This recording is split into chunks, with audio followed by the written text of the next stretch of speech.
Go. So what you see happening here, they went out, they took some boards, and to protect the British side, they had taken up boards off of the bridge so you couldn't get across the bridge. Well, they're laying the boards down. Why? We don't know. We don't know any of this story. So we're over here, we're watching, and we've got guards out here, and they're firing a few times, and then a couple of them will skedaddle back to try and tell Lieutenant Travis that something's going on up here at the bridge. Now, why aren't we excited? Because we hear these gunshots. Simply, during Reveille, every morning, the two sides swap gunfire. So you don't know that it's anything unusual. I'm laying in my tent 400 yards behind the lines, and I hear the gunfire, but it doesn't excite me, because it's something we hear every day. And off and on all day long, we'll hear pot shots like this back and forth. But you notice that these soldiers all went back, except there's one up there, Billy Flores. Billy Flores is known as the hero of the Battle of Great Bridge. From Portsmouth. He actually stayed there and held off the British from coming down by firing about 8 more shots to keep them where they were. And then he escapes back to make sure the alarm is set and has actually been heard by Lieutenant Travis. So he's working his way back, getting back to the line, trying to slow these guys up in time for the main body to be able to form. As he's doing this, he goes all the way back and he finds that he gets them going. They're all set, they're ready, they know somebody's coming. What's another good indicator that something's happening? When they first get in here to the island, there were 7 warehouses there before. They burned 5, went back across over to the area, did that about the 2nd of December. We're on the 9th of December. So when they come down, there's still 2 warehouses there. They burn them. Well, we see buildings burning. It's kind of a good indicator something's up. And that's what we're doing. We're watching what's going on.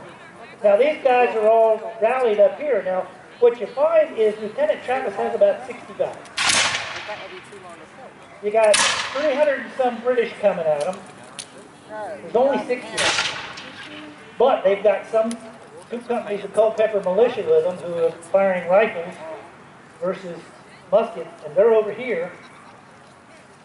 So they've got a cross-angle fire on the British troops as they come down, and we've got a crossing fire down here. So we've got them in a crossfire. That'll be important when you see what happens on the battlefield. The other thing that becomes important to notice is they've moved the artillery up. Because of the curve in this road, and it was that way out here originally, because of the curve in the road, they can fire through over the swamp right straight down alongside of the British and never worry about hitting the British, but they're hitting the blockade in the town of Great Bridge. They're actually firing over the blockade, and they're also hitting part of the building that's in the town too. They're also causing a slight delay by the artillery dropping in there for the reinforcements to come up to the line. Because what happens is when the Lieutenant Travis gets notified that the British are coming, he sends a runner back to the camp. The adjutant, Captain Williams, the adjutant calls the men to arms while I'm just still getting out of my bed. It's been the first day, the first night in 12 days that I've had a chance to take my clothes off and go to bed. I really wanted to stay there. But when they called to arms, we all fell out and then started coming up to reinforce. Because the battle is so short, it's only 30 minutes long. Because the battle is so short, what you're going to find is that the reinforcements never got up to the front. They arrived about the time everything ended. And those 60 guys held up all the British. Now you'll notice what happens to the British as far as getting shot, wounded, falling, hurt. That's a 4-pound brass battalion gun. The little one over here is a swivel gun, and it's a 1-inch swivel gun.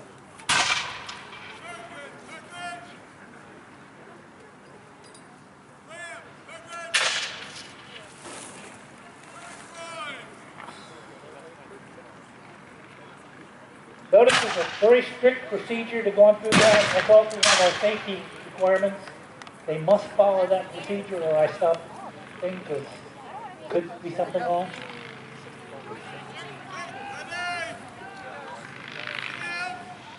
Here goes.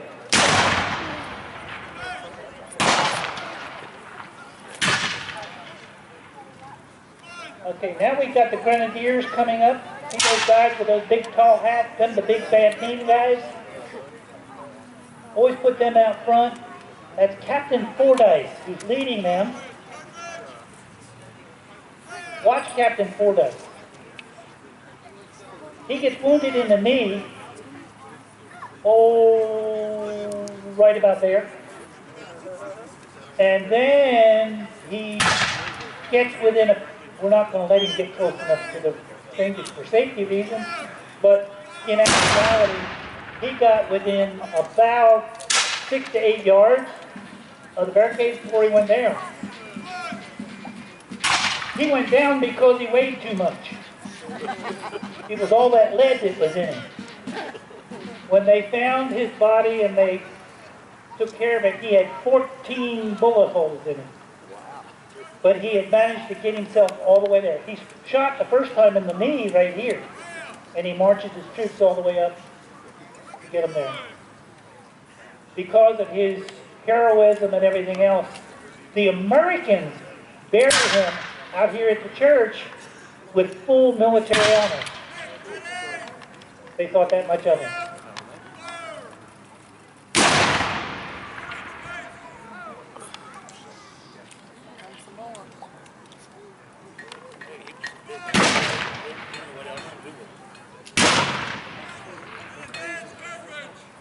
Now, the guys with those green feathers in their hats, they're the light infantry, they're mainly to protect the artillery during this skirmish, or this battle, I should say.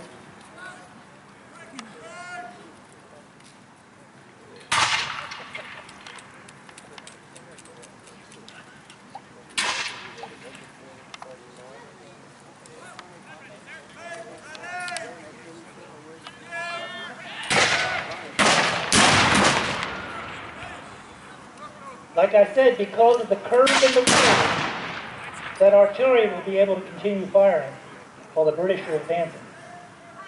If it wasn't for that curve in the road that was actually out here, and they were shooting down the right-hand side of it, they would have had to stop fire while the British advanced, because they'd be blowing up their own people. So, you see here that they're getting things ready to go. Now, notice what he's doing. See the officer out there moving the people over this way? That's not a tactical reason, that's a safety reason. Because of the artillery crew there, they've got to fire down the side of them and not over them. Okay? So it's one of the things we talked about in our officers' call free for the day, of how they were going to fire and move.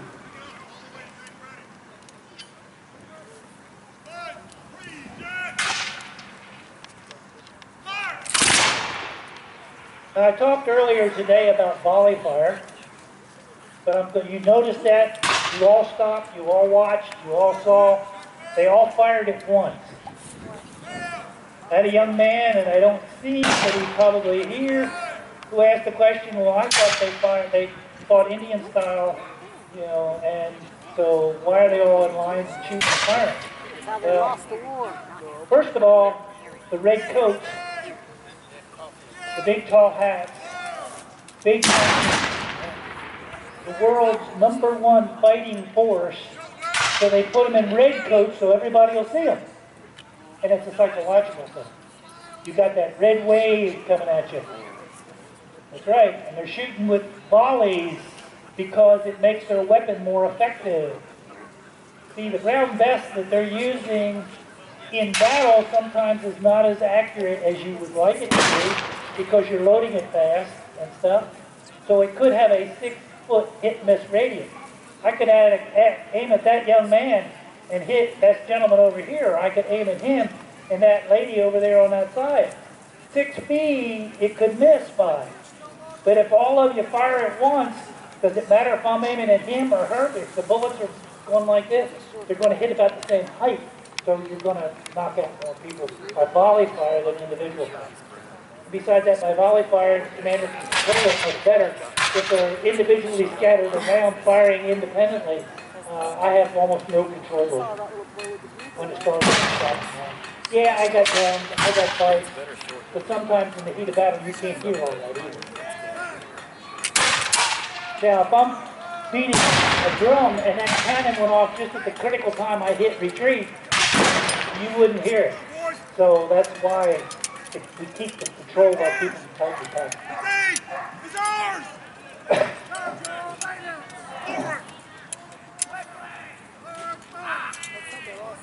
Now, what he's done, he's taken that first rank, put them in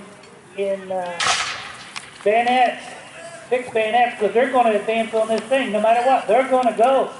They're trying to open this up. Now, the thing that's important to remember here is he's already been hit in the knee once, but he's still leading us through.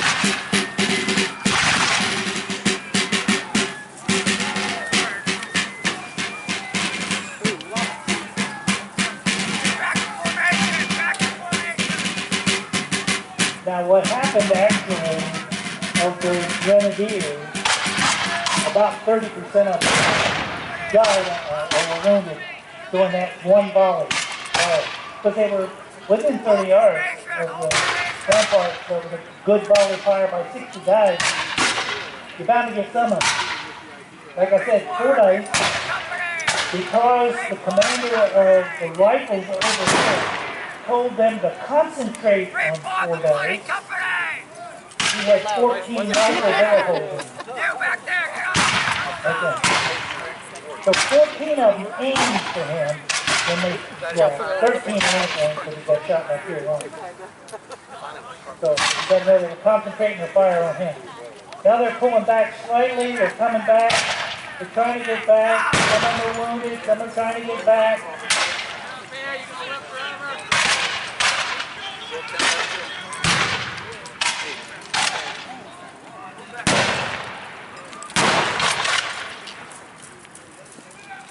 Okay, the artillery will probably fire to try and hold the Americans from coming forward. The British will keep moving back. Their trouble with these guys is they saw the biggest, baddest guys in the British Army, the 14th Regiment of Foot Grenadiers, just mowed down. And they got scared. They actually started pulling back. Now, there's several estimates about how many people were actually wounded during this battle. Lord Dunmore, in his infinite wisdom, only counts the regular. He doesn't count all those other people.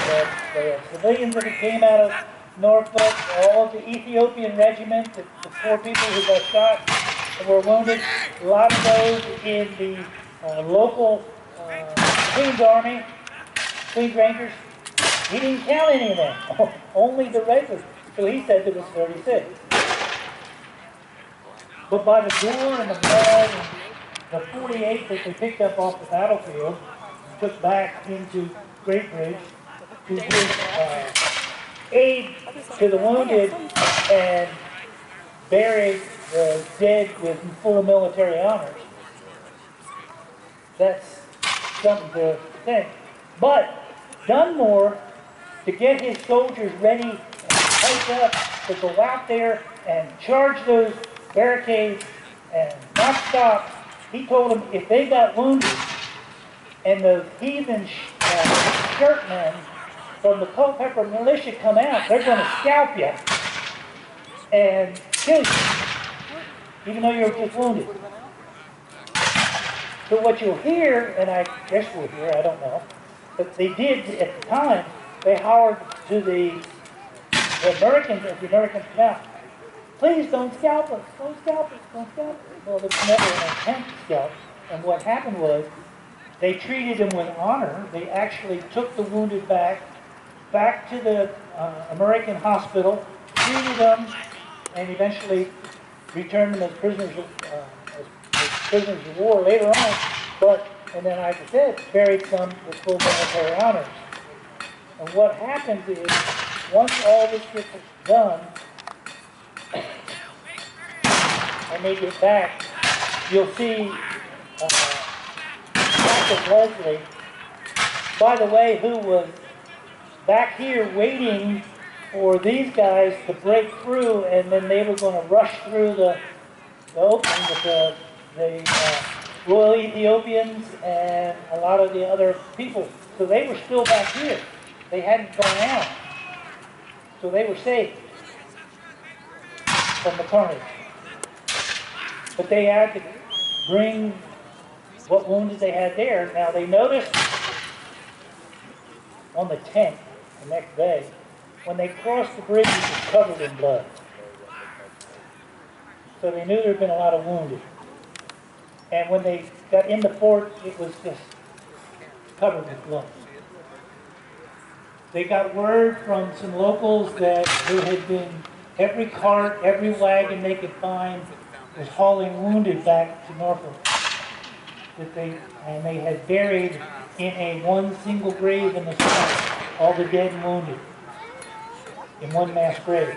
So they could evacuate during the night of the 9th to the morning of the 10th. When we went in there, we found all this mess. So we know there was a lot more wounded than what Dunmore reported. In fact, the estimates are up to about 150.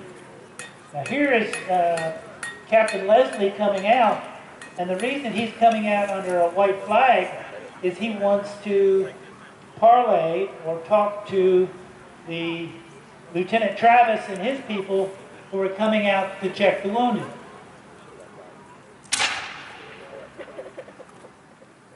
Now the important part about this is his honors that he's giving is for us not doing what Dunmore said we would do. We weren't scalping, we weren't killing, we weren't trying to do all that. What we were doing, in fact, was trying to take care of the wounded and the dead out here. He is signifying honors to the American commander for treating the wounded with such courtesy and honor.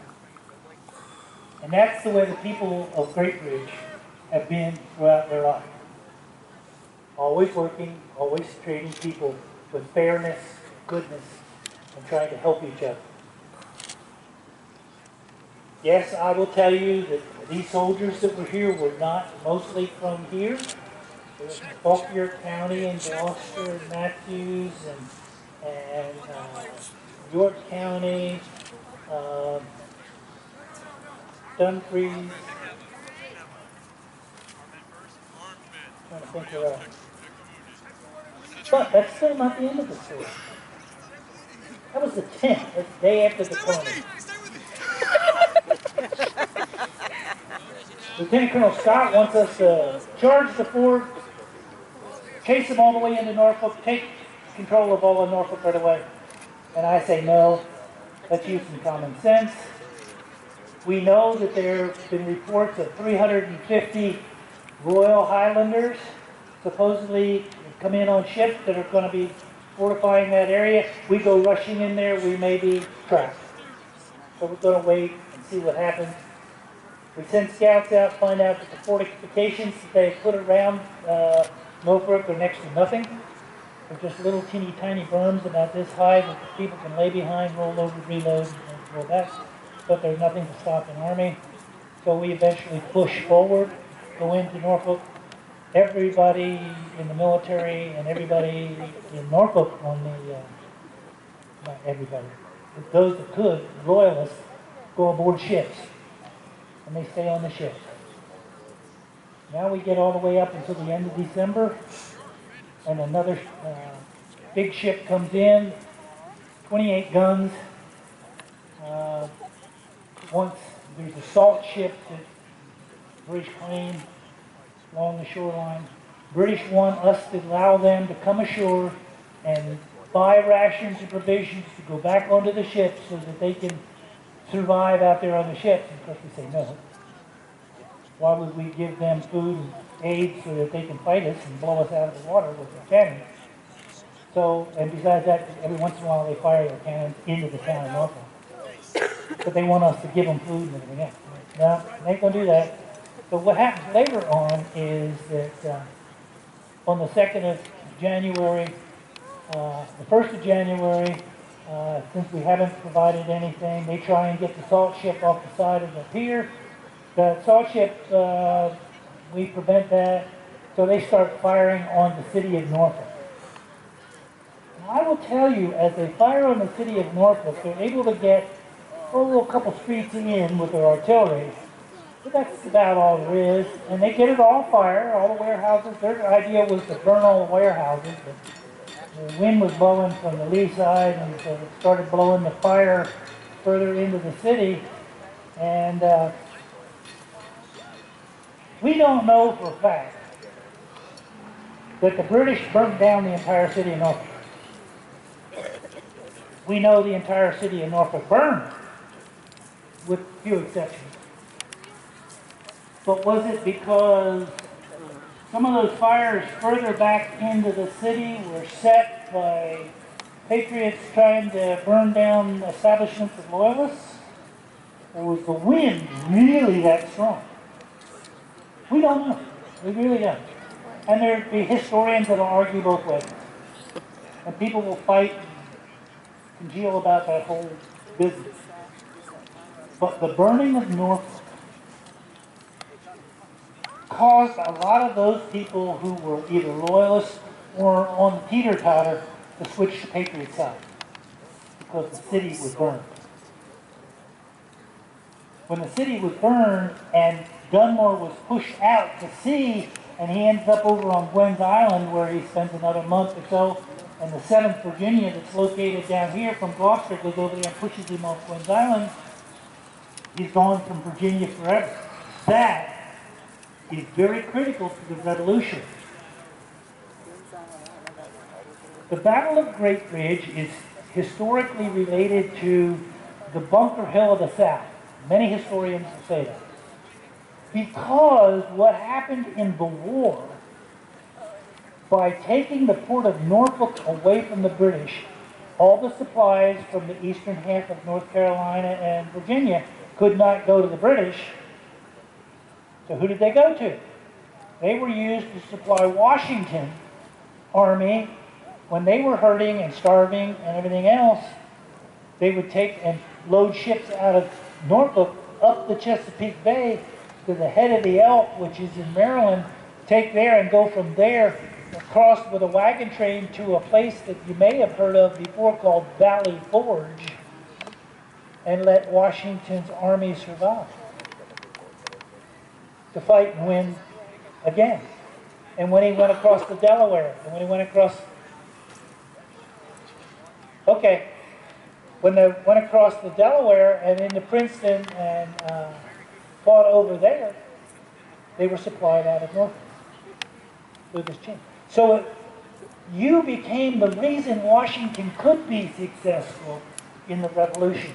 Right here, in just this battle here at the Great Bridge, crossing the Elizabeth River. Now I've got a young lady down here who's got a question, so I'm going to go see what she wants.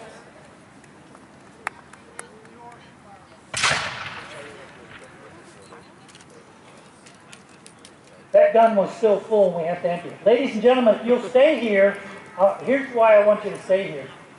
These people are all going through inspection and cleaned their muskets and everything else. They're going to come up here. The British are going to come over here. We're going to let you go out and talk to them about their experience. What do they know? What do they do? All that kind of stuff. Any questions you want to ask them, please feel free to do so. But as each group arrives, would you give them a round of applause? They're all here as volunteers.